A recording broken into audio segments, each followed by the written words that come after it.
truth is, you're the weak, and I am the tyranny of evil men. But I'm trying, Ringo.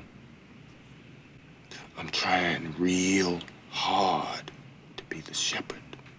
Pulp Fiction is a 1994 American gangster film, the second in legendary writer and director Quentin Tarantino's filmography, and released 2 years after his directorial debut, Reservoir Dogs.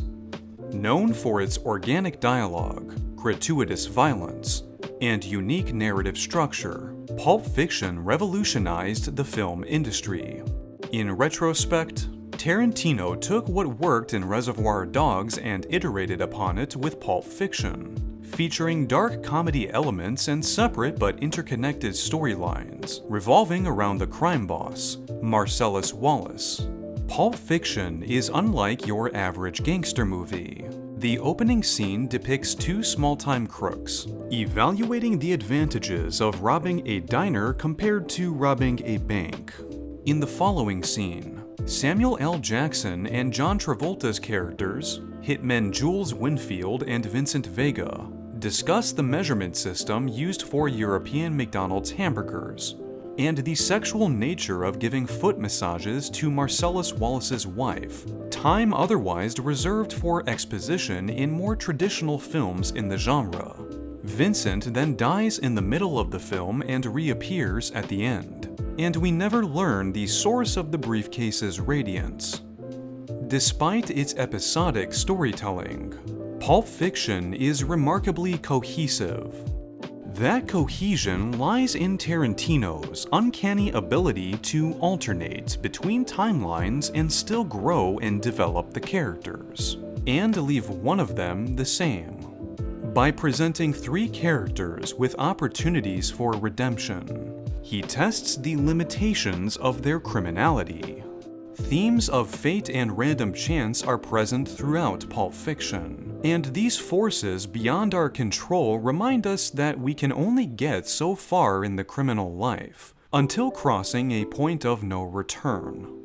The following video essay will therefore change your perspective on this classic movie, highlighting Jules, Vincent, and Bruce Willis's character, Butch, and their journeys to leave their criminal lives behind, or succumb to their criminality.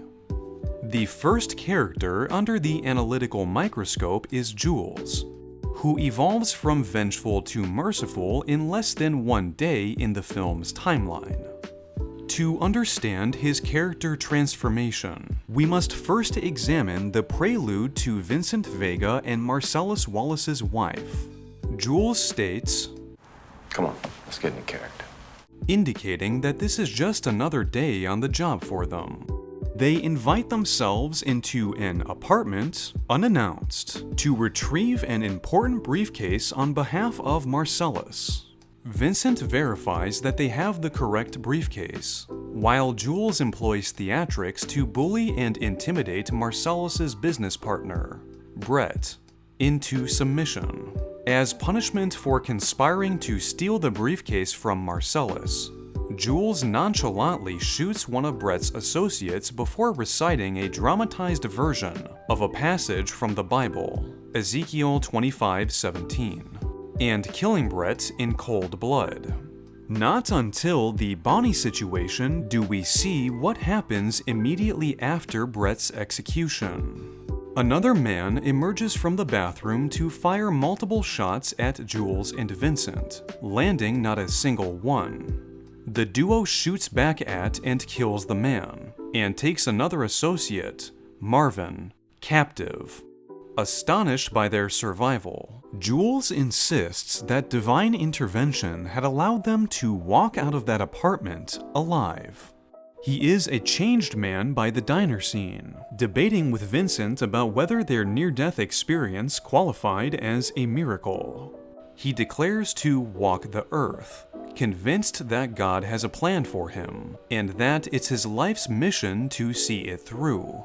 The casual banter between Jules and Vincent demonstrates how principled the former has become concerning his near-death experience. For example, notice how he rejects Vincent's offer for a slice of bacon, stating, Pigs are filthy animals. I don't eat filthy animals. This line is a subtle reference to pig symbolism in the Christian Bible. Leviticus 11:27 states, quote, Of pig's flesh you shall not eat, and their carcasses you shall not touch. They are unclean to you.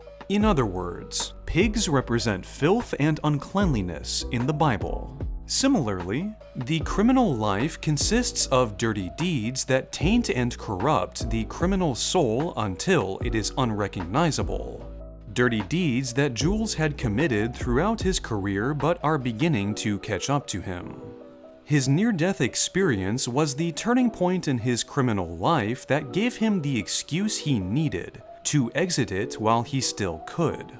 From all of the evidence presented so far, we can surmise that Jules is cleansing himself of his criminal background by retiring from his employment with Marcellus, with the delivery of the briefcase being his final service to him.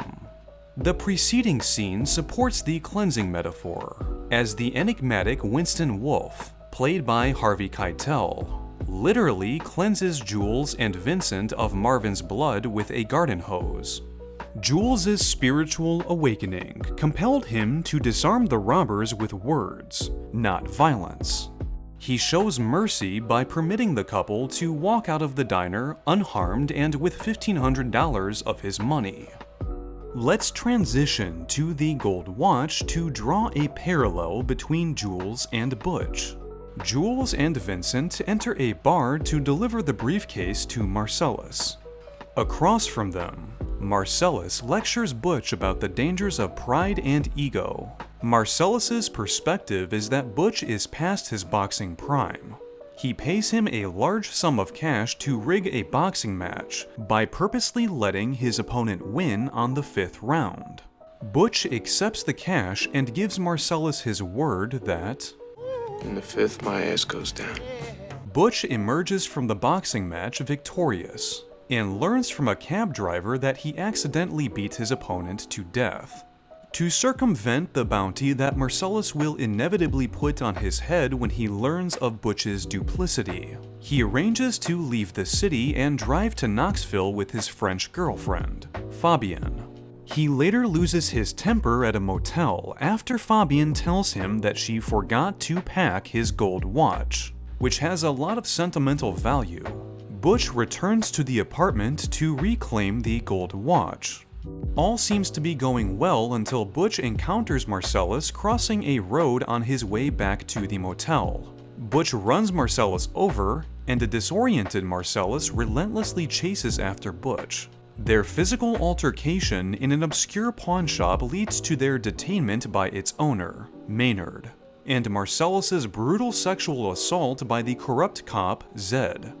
With Maynard and Zed distracted, Butch breaks out of the chair. As he is about to leave the pawn shop, something occurs to him. His body language says all we need to know about his change of heart. On the one hand, he could move on with the rest of his life and forget all about Marcellus if he wanted to. On the other hand, not even he could stoop so low as to turn a blind eye to the man who attempted to kill him hours earlier, and his unimaginable pain and suffering. At that moment, we finally understand what the gold watch means to Butch and why he risked his life to reclaim it. Captain Coons, played by Christopher Walken, tells the story of the watch's origins to a young Butch in a flashback sequence. Coons explains that the watch's original purpose was good luck. The watch kept his great-grandfather alive through World War I, but bad luck cut his grandfather's life short in World War II, and his father's in Vietnam. Likewise, every time good luck graces Butch, bad luck follows not long after. An article by GradeSaver perfectly summarizes this dynamic.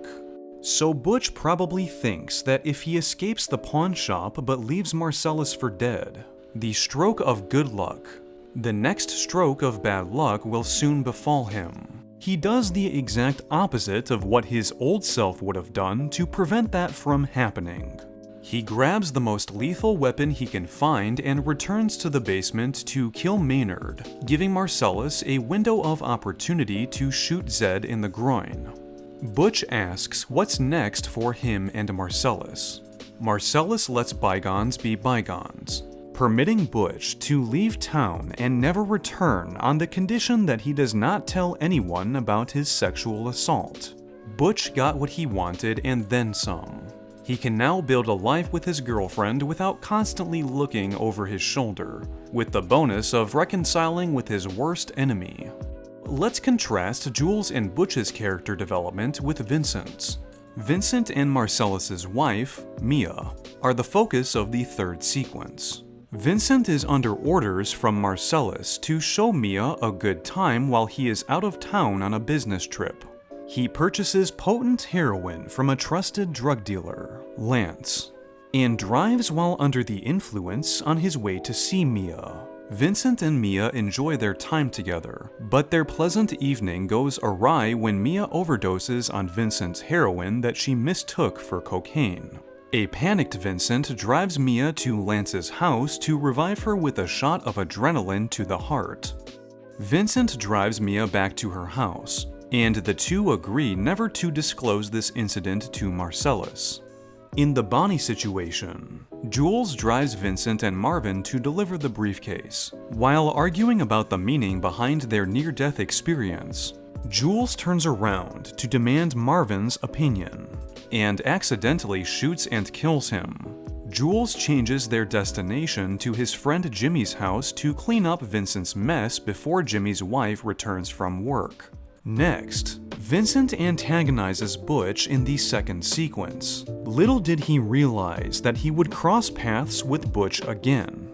He grabs the submachine gun that Vincent had carelessly left on his kitchen counter to use the bathroom. As he exits, Butch shoots and kills him. Essentially, Vincent repeats the same mistake 5 times.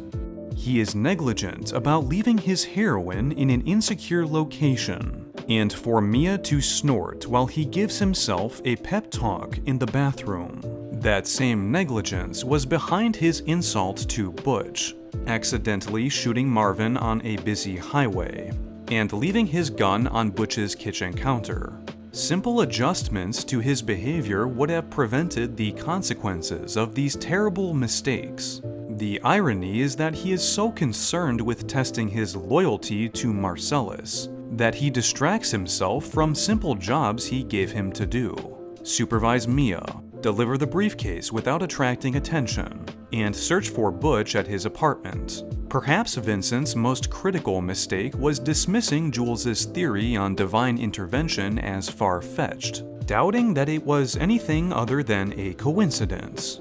No matter how much Jules defends his decision to retire, Vincent cannot fathom the implications of his and Jules's near-death experience. This philosophical difference is Jules's willingness to become a more virtuous person, and Vincent's complacency to remain the same. A conscious choice that he doesn't realize will get him killed the next day. So what wisdom in Pulp Fiction did Tarantino hide from us? Jules, Butch, and Vincent's character journeys do not occur inside a vacuum. The thread that connects them is karmic retribution. Upon closer examination, the instrument of karma is not the stray bullet itself, but the circumstances under which the bullet exited the chamber. Multiple examples of karmic retribution are evident in Pulp Fiction.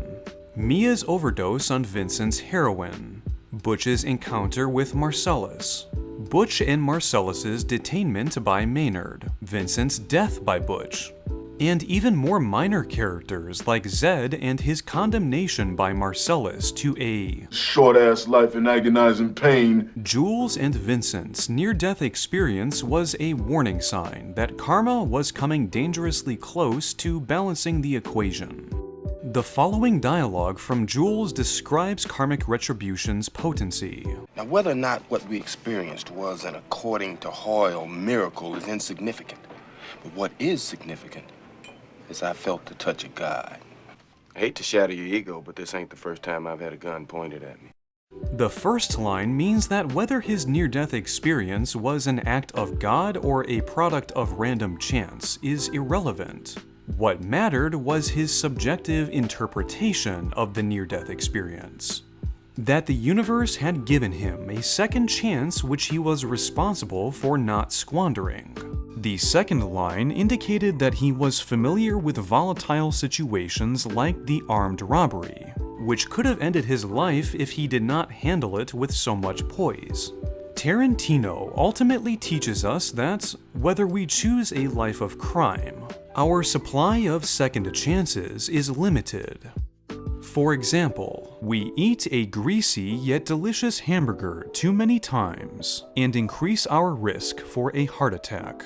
We take one look at our phone while driving and cause a car accident.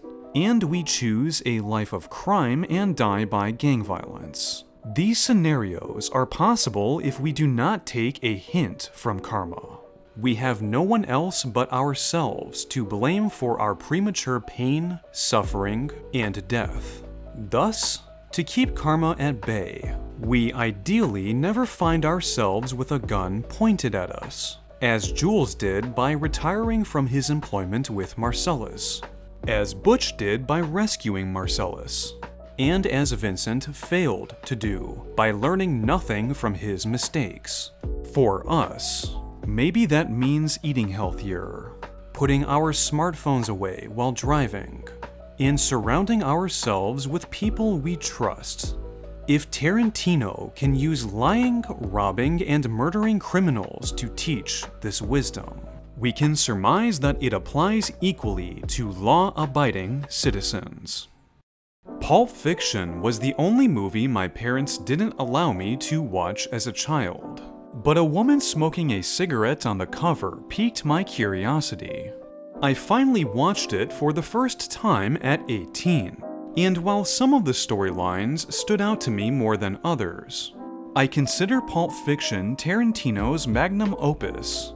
With the best crafted dialogue in any movie I've seen, it never feels like the actors are reciting lines from a script, but rather having real conversations. If you believe this video essay successfully presented its argument, please leave a like and comment expressing your feedback. If you'd like to see more video essays that reveal the hidden wisdom in your favorite movies, please subscribe and click the notification bell to receive alerts of new content.